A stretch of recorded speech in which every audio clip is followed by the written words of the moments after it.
Welcome to another edition of the Best Business Minds, where we interview business leaders and academics that write thought-provoking books. I'm Marc Kramer, a serial entrepreneur who consults with family businesses and entrepreneurs. And currently, as you all know, I'm teaching entrepreneurship at Vinh University in Hanoi, Vietnam. Tonight, please welcome our guest, Sandy Skees, author of the book, Purposeful Brands. Sandy, welcome. Thank you. Good to be with you all. Well, we're so glad to have you, and I really enjoyed the book, and Thanks. it's a great read, and lots of great information in it. So let's start off with you just telling us about your professional background. Sure. For about the first half of my career, I was in marketing, branding, public relations, communications, corporate communications, reputation work for a variety of agencies. And then inside a tech company, I'm out here in the Silicon Valley area, so I've been through the many cycles of the tech industry, and did marketing, comms, et cetera. And then about 2007, I just reached a point where I felt what I was doing was peddling products, and I wasn't quite sure how that was contributing. What I saw was the desire to have a more positive impact in the world. And so took a step back and actually went to a conference on sustainability that was the first of its kind down in New Orleans, the Sustainable Brands Conference. And that's where I found an emerging business discipline, which looks at the environmental impacts and outputs of a company, its social impacts and outputs, alongside the growth, the revenue, the products themselves, and the interweaving of all those three dimensions of a business so that you're achieving good environmental impacts, good social impacts, and growth, revenue growth. Once I understood there's a business discipline that brings those three together with innovation at the heart of it, I felt like I'd found my profession, quit, started my own firm for a while, and I've only been doing sustainability, purpose work as a practitioner, so helping companies set their sustainability strategy, set their social impact strategy in collaboration and connection with their brand strategy. I've been doing that, and that's really what the book is it's the summation of the last more than 15 years of doing this work, and the integration of sustainability strategy with great communications and brand strategy. Well, I'll tell you, that book is greatly needed, but I think when I share this interview with folks here in Asia, where this is top of mind to every country here, Absolutely. I mean, seriously top of mind. I've met with party leaders here because our university does a lot of strategic planning for the country. Sure. And this is always the thing that comes up because pollution's really bad here in Hanoi. And the companies are all doing it because they're seeing that it's costing them a ton of money because of the weather changes here. We're getting more typhoons, more of everything.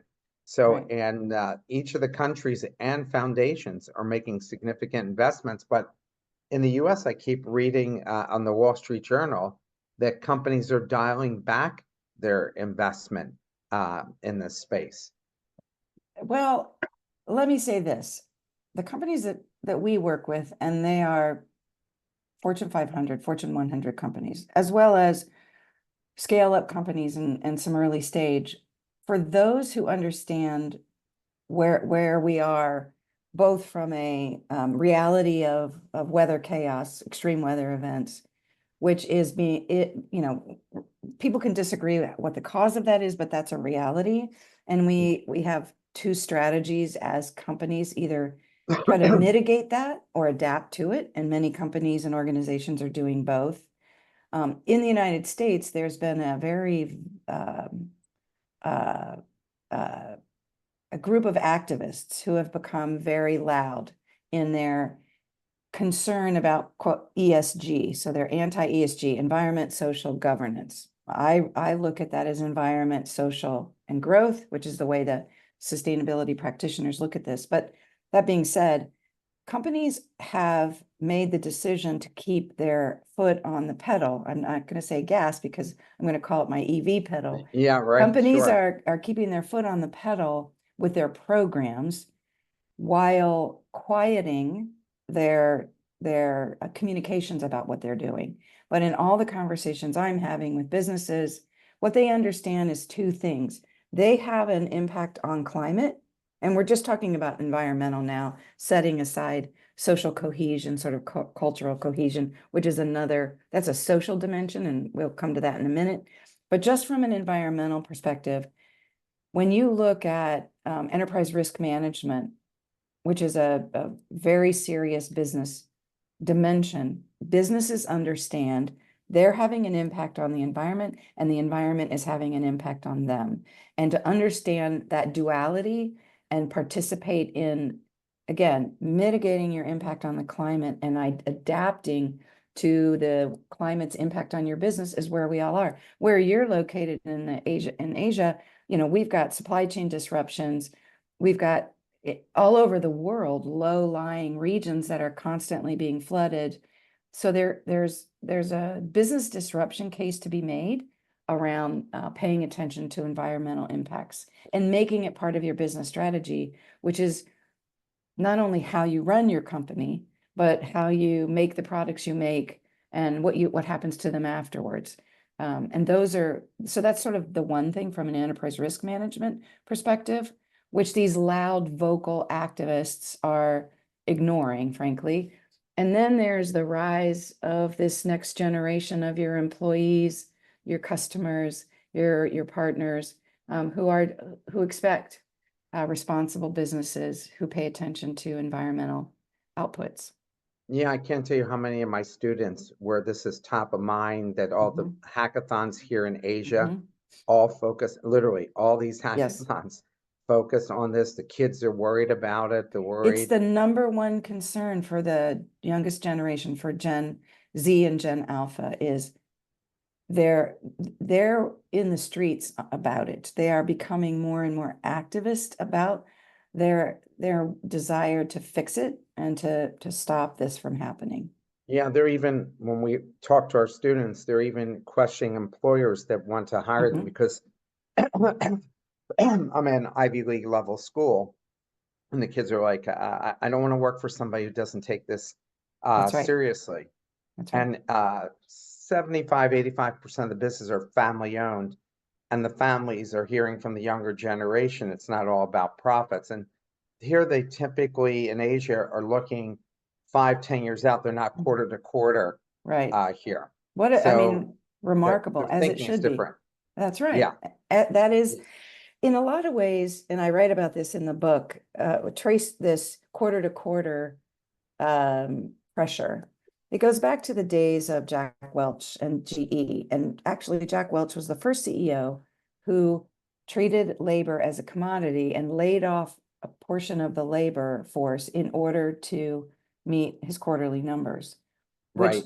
broke the contract that employers have with their employees in this is a reciprocity, this is a give and take relationship. We depend on you, you depend on us for the work, all of that. So, and what it created was a business environment taught in business schools forever, that profit is the primary purpose of a corporation. But if we go back to the early days of business, they're generally family owned, very visible in their community, and understand that reciprocal relationship between owners who want to run a business and make a profit, but the community that they depend on for resources, not just employers. And when I talk about purpose in the book, the way that I define it is purpose is the greater good a company commits to creating in the world that is beyond its self-interest, that is some commitment to some part of the commons, whether that's the environment or social commons. So that's things like fresh air, clean water, regenerative soil, a cohesive society instead of a divisive one. You're going to make a commitment as a business. And if you go back to the founder's story, that's usually where you see that original instinct that all entrepreneurs, I mean, you're a serial entrepreneur. Most of the time you see a challenge that your business can solve, and it usually has a dimensionality to it if you look at it That is, you want to make the world a little bit better, make life a little easier for people, make grow something more efficiently. All those things are the initial impetus, and it's in that original impetus that a company can extract and articulate its purpose, which is that North Star that everyone in the business can orient themselves to. And we all understand why we show up to work every day. I show up to work every day as a sustainability strategist and communicator with an eye toward helping businesses do business better. That's my purpose. That's the purpose of our organization. And that's our North Star, is to amplify and exponentially grow this work. So all of us, it tells us why we show up to work every day. And that's what young So, people all are right, so looking for. let's start off a bit. Why'd you write this book? Because you're starting to really get into this. Why Yeah. did you do this? You know, because I want to accelerate that change. If we look at the role that businesses play in the world, and research that at Porter Novelli, that we conduct year on year, shows that, and it's not just our research, it's research from many different institutions and academic institutions. It shows that people believe and trust businesses almost more than governments to help solve some of the challenges that we're seeing in the world. The effects of carbon in the air, we need to pull it out. People trust and believe that businesses not only have the ability to do so, but have the responsibility to do so. So I start there. And frankly, 15 years ago, when I was at that sustainability conference, what I was hearing was people talking about innovation. If you can reduce your environmental impact, you gain efficiency, you gain cost savings. And there's plenty of examples I can give about how that happens. But what I realized was that business at scale is the greatest lever for positive environmental change and positive social change. Just think about companies that command or that have so many resources, thousands of suppliers upstream, maybe millions of customers downstream, or thousands of consumers downstream, all of their employees around the world. When you look at that, the totality of all those resources, and if you say, what if you use them not just in service to revenue and growth, which is absolutely essential, but you took into consideration the environmental and social dimensions of what you're doing, and you made it, improved it where you could. Again, I'm not asking for nonprofit or for-profit companies to become nonprofits. It's just improve it where you can in a focused way. All of a sudden, we're going to start seeing meaningful material change. And that's what's happening. That's what's been happening in the last 20 years. Is this last wave of sustainability innovation is all about environmental and social impacts. All they have to do is see their insurance bill, right? That's And right. that's a big wake-up call. Sure And it's is. just like healthcare and them investing more in their employees' health because they're self-funding, Right. self-insuring. And it's like, oh, damn, this is costing us 40% more this year. If these people, just took better care of themselves, we could reduce this. Right. And your responsibility as an employer to make the resources available to your employees so they can take better care of themselves. It's not, hey, I'm insuring you, you go figure out how to get healthier, better, et cetera. It's no, let me help that. That's my contract with you as your employer. And I think that's the human dimension is what we're seeing for businesses that have set sustainability goals, metrics, and strategies around their environmental impacts and their social impacts. In your experience, what specific strategies have you found to be most effective in helping companies transition from focusing solely on shareholder value to embracing a broader purpose that includes social and environmental goals? Well, back in it was probably 2009. Larry Fink's initial letter to Larry Fink is the CEO of BlackRock, which is one of the largest investment funds in the world. And, more than a decade ago, he began to see that the companies that he invested in, the ones who had a purpose beyond profit, who understood the impacts of their environmental manufacturing processes, et cetera, and their social, and when those who paid attention to it were actually outperforming those who weren't. And this is the sort of myth busting that's happened around purpose-led companies who move away from purpose only and profit only to including environmental and social dimensionality, is that they're actually better run and are outperforming the market. There was always the myth that if you hug a tree, take care of the whales, pay your employees a living wage, you're not going to deliver shareholder value, you're not going to deliver profits. And that has in fact been debunked when you look at the performance of companies who have sustainability strategies. And it's because they manage two resources extremely well. The materials they use to make their products, they source them close to manufacturing, they source them less dangerous chemicals, because then they're eliminating a lot of the safety protocols that need to be in place. So there's just a lot of related costs with shifting the way you make a product. Then as more and more regulation is coming, it's called extended producer responsibility, where you as the manufacturer are now responsible for the products you put out into the world, because a lot of countries are saying, you know what, we're not collecting this trash. You made it, you clean it up.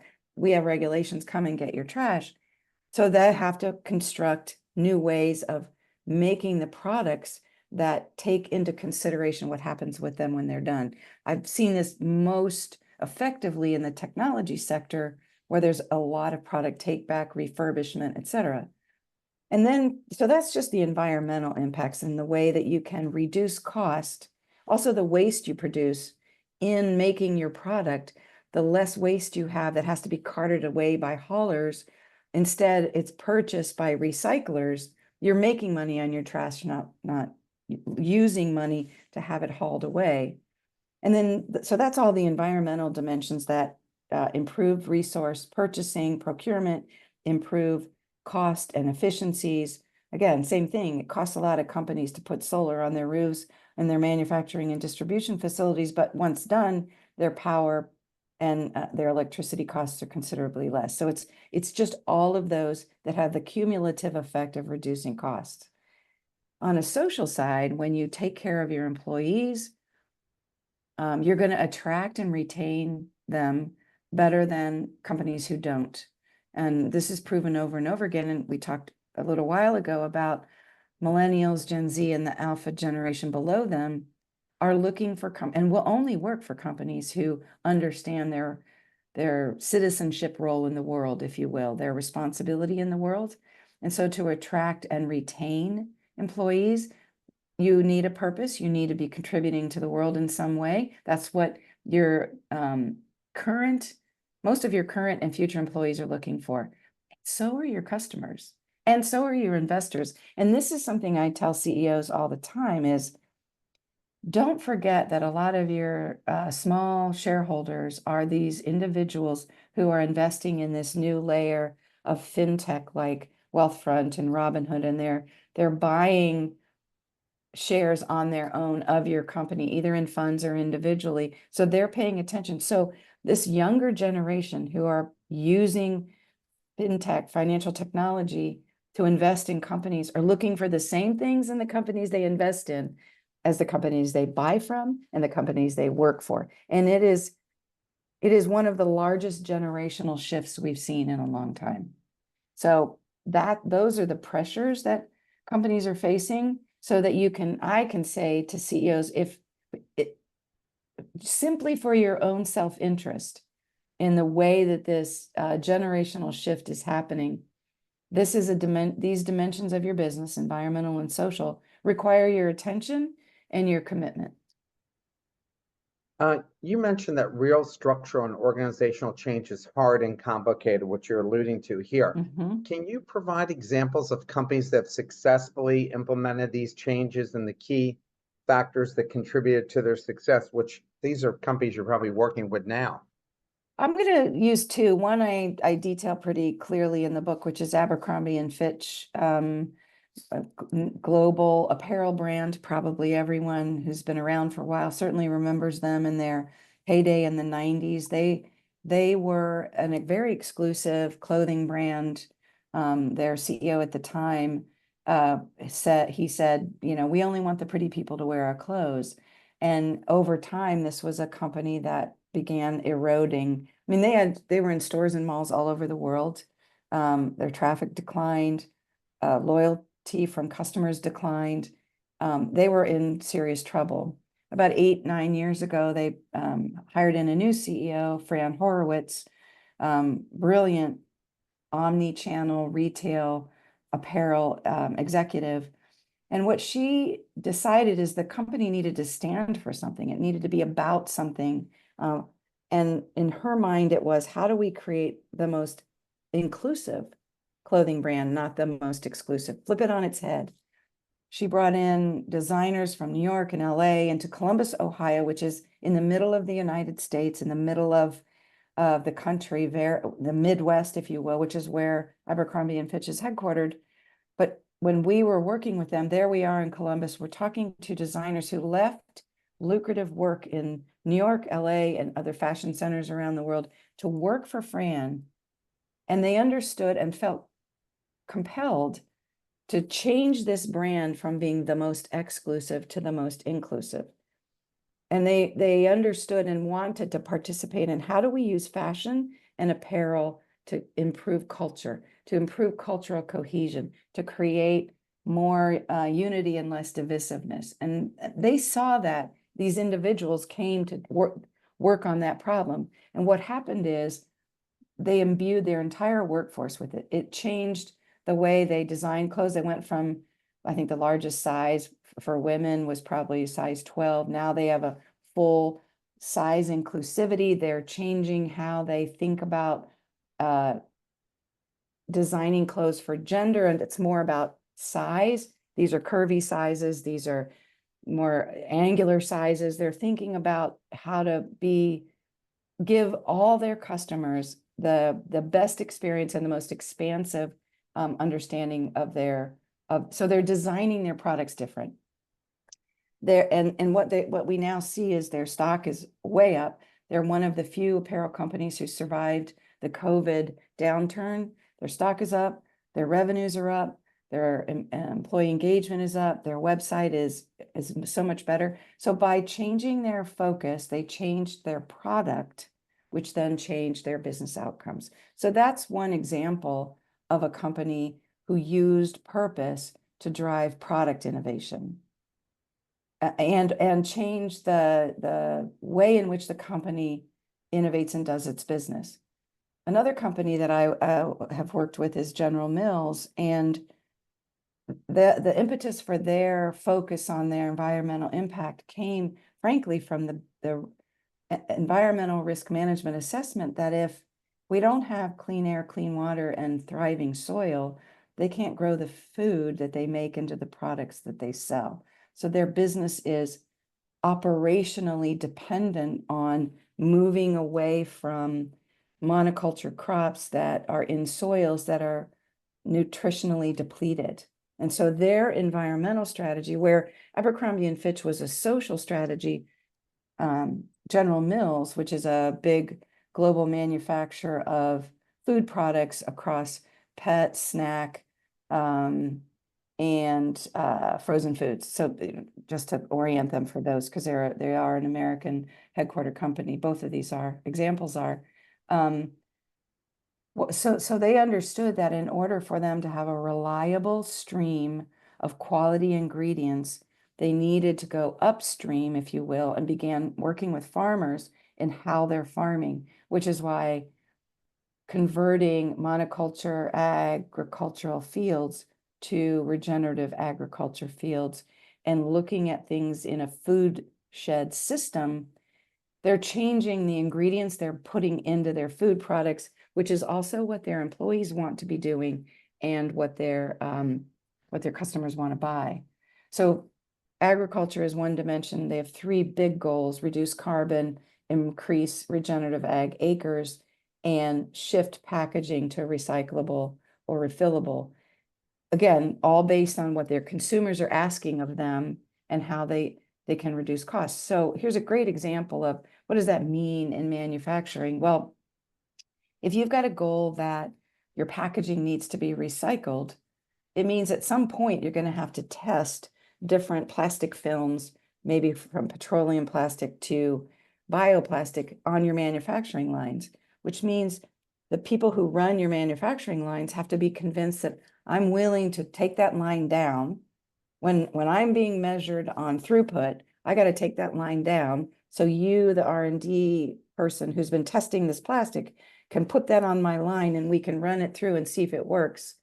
That has to be, that's that integrated understanding of I might reduce my throughput for a few hours, but I'm going to gain testing a plastic that's more environmentally beneficial, which meets those goals. And I understand that the company's asking me to make those trade-offs.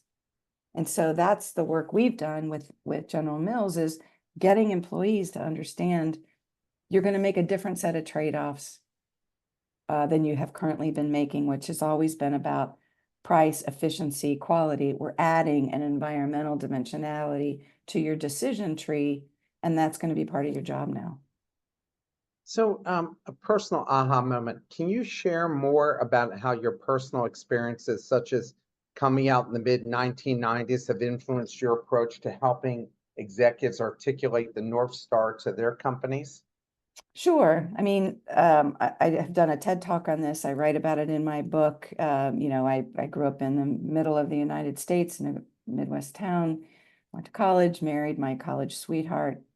We had 2 kids, and then like almost marriages, it ended, and he and I split. And as I was figuring out what to do about that, I came to terms with who I am, which is as a queer person. Ended up marrying a wonderful woman who we've been married now for 25 years, raised our 2 girls. Their father is still involved. But what happened is I went from a structure that everyone understands, marriage, children, career, etc. And nothing about that structure changed. I just changed the gender of my spouse. And all of a sudden I went from being in a system to being pushed outside the system, which opened my eyes to all of the systems that are out there that we may not be seeing, that create a worldview that that we may not be paying attention to how it's directing our lives. And so what I usually talk with CEOs about is this yes and framework.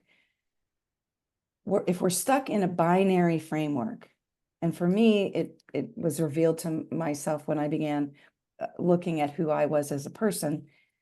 But what I see is this black-white, profit, not, profit or loss. It eliminates gray areas, it eliminates continuums, it eliminates the spectrum of things. And when you do that, you're forced into a rigid system that doesn't give you permission to make decisions that allow 2 things to be true. And I know I'm speaking very theoretically, but it's a mindset shift that is very freeing to executives. I remember a few, about 4 years ago, in the 2020, here in the United States, during the summer of racial reckoning, we'll call it, working with CEOs who were willing to say, wow, I hadn't seen before, but yeah, there are ways in which maybe our personnel structure, our hiring practices, the way in which we just even require a college degree for everything, maybe that's not allowing all candidates into our business. So I think those are ways in which non-binary thinking, yes and thinking, yes, this is true, and we need to work on this. It's saying, yes, we can make a profit, and we can participate and contribute to our the environmental impacts we're having in the world. I'm reading all the time in the Wall Street Journal here in Asia. I mean, our Wall Street Journal. that diversity and inclusion programs are being killed off left and right by companies. Mhm. What's your take on that? Well, um, what's happening is some companies are shifting and changing the way in which they're managing their diversity, equity, inclusion programs. Uh, every executive and CEO I speak with understands that the world and the population is shifting, and the younger workforce, the younger consumers, younger customers, um, are increasingly diverse across multiple identities. And the awareness that those particularly if you look at it from a workplace issue, because what I talk with executives about is there's three dimensions. There's your workforce.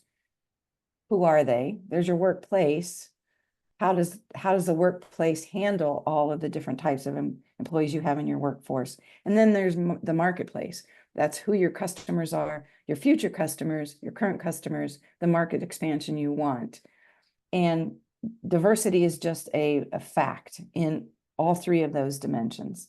And so as an executive and as a C-suite, you have to figure out how to participate in making sure that you don't alienate any group. And that's hard. I have deep respect for all companies that are grappling with the diversity challenges. And everywhere in the world, it's different, right? I was on a call with a global retailer that is looking at their diversity programs.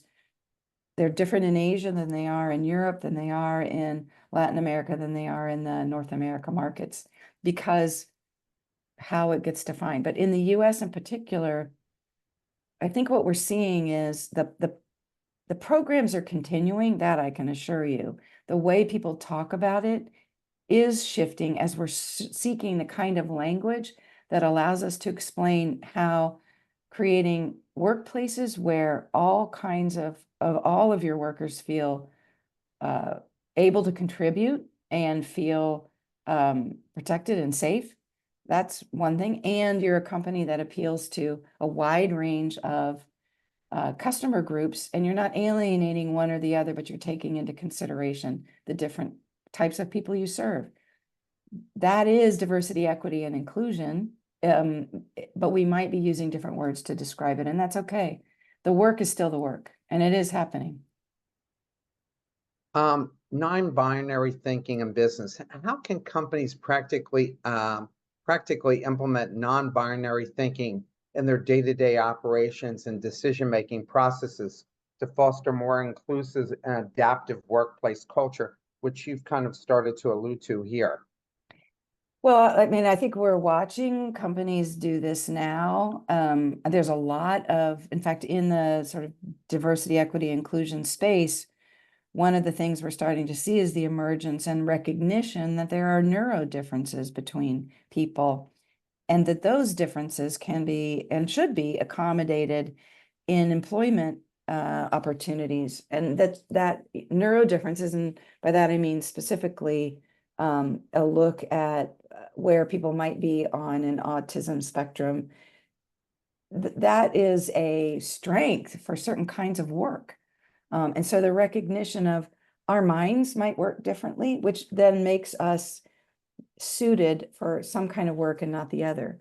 It may also explain why and this is how you get to non-binary thinking. We have a certain way of assuming that everybody has to show up this way at work, this particular way. You can present well in a room. You are really a good communicator. You can get people to take direction easily from you. All these attributes that we put on workers that we expect uniformly across all kinds of workers. And what we're starting to see is for some people, those just aren't characteristics that they're going to embody, but that doesn't mean that they're not a high performing employee. And so that's that yes and. An employee can be high performing and find social settings extremely difficult. And so I'm going to have to come up with a different way to measure their productivity. So that's an example of non-binary. It's not just like this is what a good, successful employee looks like. No, that is a spectrum of behaviors. Another great example is a company that we worked with, which is an eyewear company. And I went in and worked with their product development and their retail teams and their R&D teams. And every year when they're thinking about, okay, we're ready to design this year's line of eyewear, the very first thing they ask is, are we designing this for a man or a woman? And by eliminating that initial binary choice of it's for a man or a woman, instead saying, how about we design eyewear for people who are real sporty and need sturdy glass eyewear that enables them to try a bunch of different activities, or we design by face shape, or we design by material in the product. And once that became, they were free of that binary construct of gender, they were able to completely change not only how they organize their products for people to buy them, but they opened up to a whole set of product ideas that they'd never thought of before.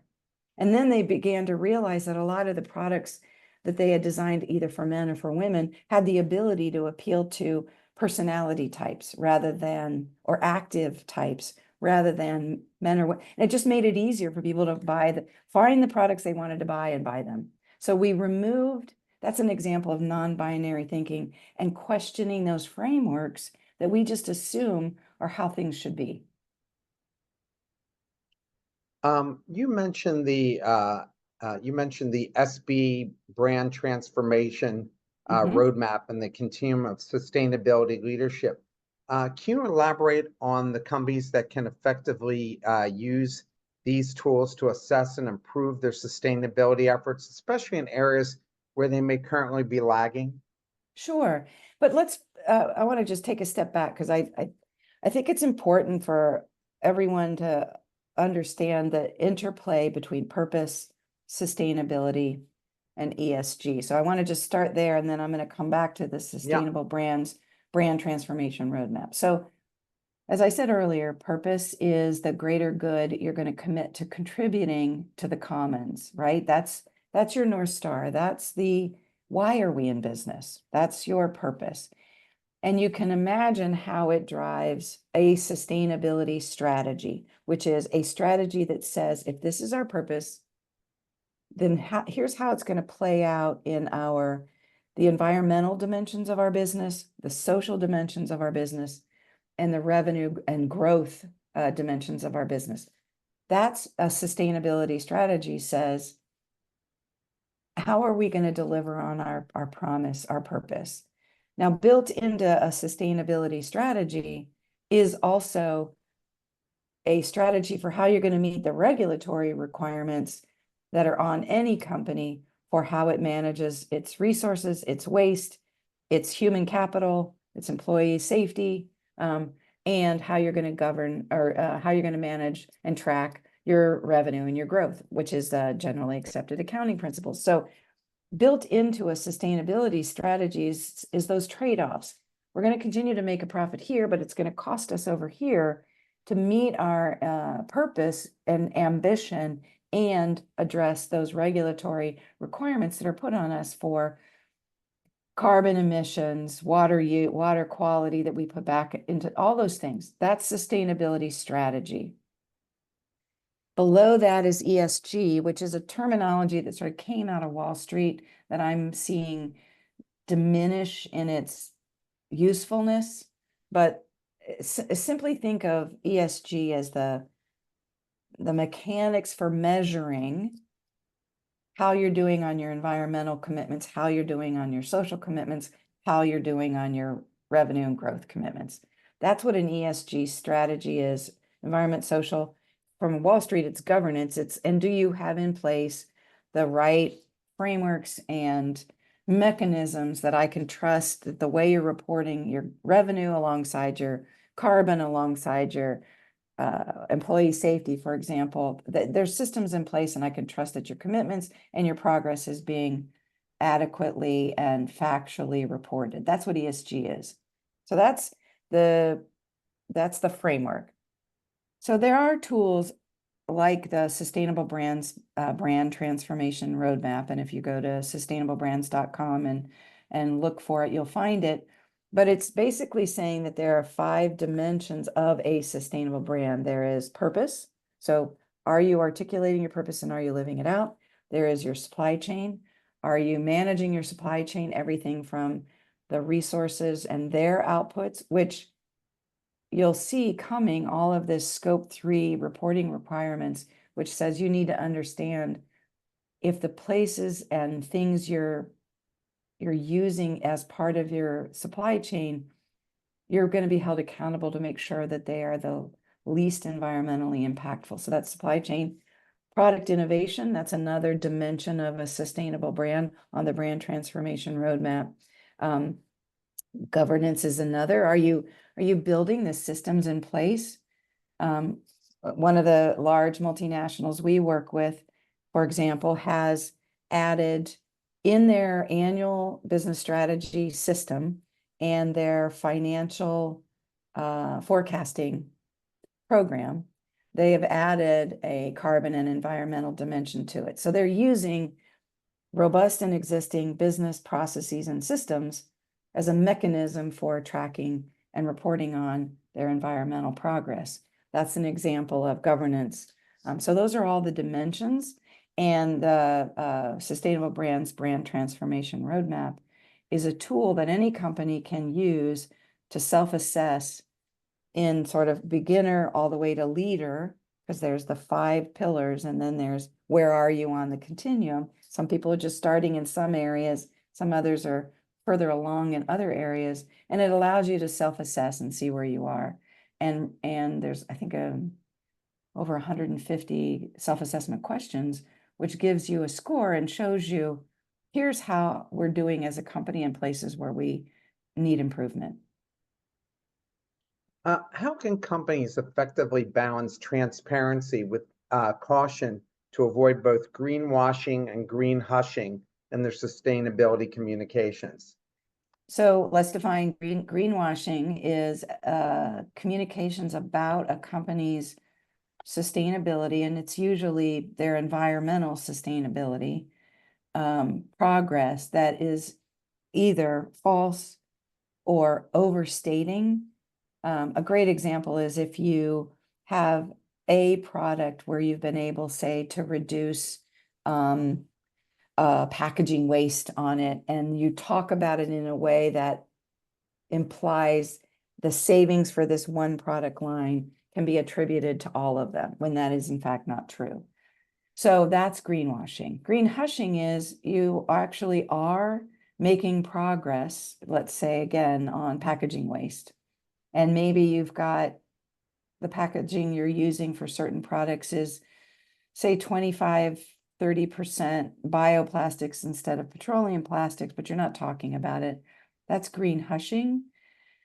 And the danger of green hushing is twofold. One, it prevents your stakeholders, your consumers first, or your employees first, then your consumers, not hearing the progress you're making and giving you credit for it. That when we study the reputation of the top 200 global brands, their top reputation scores based on their performance as a company, the quality of their products, and the clarity of their purpose and how they're executing on it. For companies who are quiet, green hushing around the ways in which they're meeting their environmental and social dimensions, their reputation declines. There's a premium you get and a reputational lift you get if you articulate how you're working on environmental and social challenges, because that's what your constituents want to see. That's what your employees want to see, your consumers want to see. The other thing is innovation takes a system. And a lot of times when companies are quiet about their progress, they miss the opportunity to collaborate with others in a pre-competitive way to solve the problem they're trying to solve. If you're off in your own lab trying to solve a bioplastics problem and you're not out there talking about it, then you can't attract the people in your industry sector or outside it who are trying to solve the same problem as you and are willing to share information and resources to speed the innovation and speed the solution. So those are the two risks of green hushing. So how do you manage transparency in a world that could punish you for greenwashing and green hushing?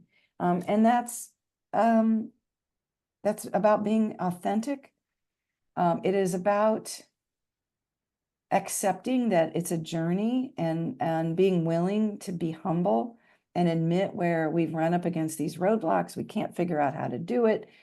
I think as we start heading towards 2025, when many, many companies have set back in 2000, in the early 2000s, set 2025 goals. In the, late 90s, they're setting in the aughts, they're setting 2025 goals. It seemed a long way off. They're coming up due, and there's going to be companies that are going to miss the goal they set because it's hard. And that's where authentic, humble, clear communication about, we said we were going to do this. We've only got this far. These are the roadblocks we're hitting. That's where the final push is going to come, because that's when you see where others are challenged in the same way you are. In the section Unlocking Innovation and Creativity, you mentioned that CVS Health's decision to remove tobacco products led to new business opportunities. Can you elaborate on how this specific action directly influenced the company's partnerships with health groups like the Department of Veterans Affairs and UCLA Health System? Sure. So for our global folks, CVS is a national pharmaceutical or pharmacy and retail chain, similar to a Boots in Europe. And gosh, this was back in near 2010, I think, if I've got the years right, might be 2008. The ambition that CVS had as a in-store pharmacy and retail store was, hey, we've got pharmacists and medicines and even some medical devices that our customers are coming in and picking up. But we have an opportunity that these could be small clinics. We could actually move the company in the direction of being more of a healthcare company and less of a retailer. But what they realized, in order to credibly do that, they had to take a hard look at the fact that they were selling tobacco products at the front of the store, pharmacy dispensing medicine and healthcare at the back of the store was incongruous with their ambition to be a health company. And so the recommendation from the strategy team was, we need to stop selling tobacco products in all our stores everywhere across the country. I think at the time it was estimated at a $5 billion revenue hit every year. That recommendation went all the way to the board. And the trade-off that was described was, we might lose $5 billion a year in annual revenue, but what we will gain is additional partnerships and revenue coming from organizations like the United States Veterans Administration, who would pay for veterans to come in and receive medical care. Same with UCLA clinics. What happened is a brand new stream of revenue that was completely different from pharmacy and the retail products they were selling front of the house, absolutely accelerated revenue growth for the company.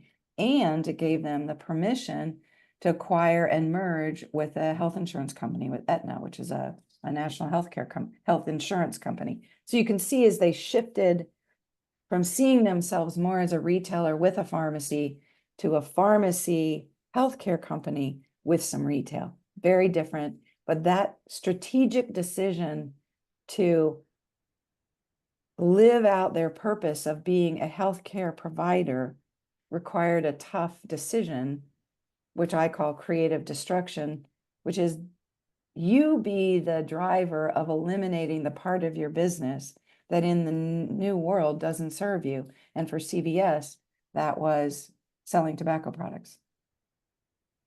In the context of creative destruction, how do you think established companies can balance the needs to innovate and adapt with the risk of alienating their existing customer base who are accustomed to traditional products and services. Aren't we watching the automotive industry go through that challenge right now, right? Yeah. The wide expansion of electric vehicles are replacing the internal combustion engine. And then there's the market pushback. In most parts of the world, the pushback against EV has simply been because the infrastructure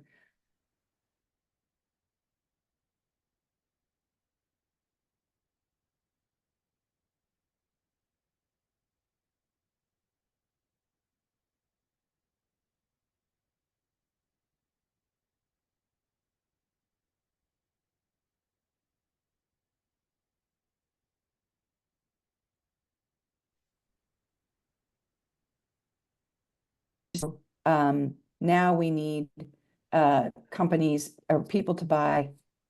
Oh, did I lose you? Please stand by. Have I'm here. Okay, I hear good. you. Okay, great. I don't know if my video, I don't know. You I had saw my frozen. internet. Froze for a few minutes. It did Yeah. freeze. Okay, thanks. So Oh, shoot. She froze again. I think. Am I still unstable? Yeah, just a little bit, but you're good now. Go ahead. My internet. I think the way to do it is you move slowly and then you move fast. But you have to make the market, and that's the challenge that kind of creative destruction requires, is you have to see a market before it exists, create the market for it, and then gradually shift your current base into the next one. You outlined the importance of aligning a company's response to social and environmental issues with its core values and commitments, and you've talked about some of that with Abercrombie and Fitch and some others.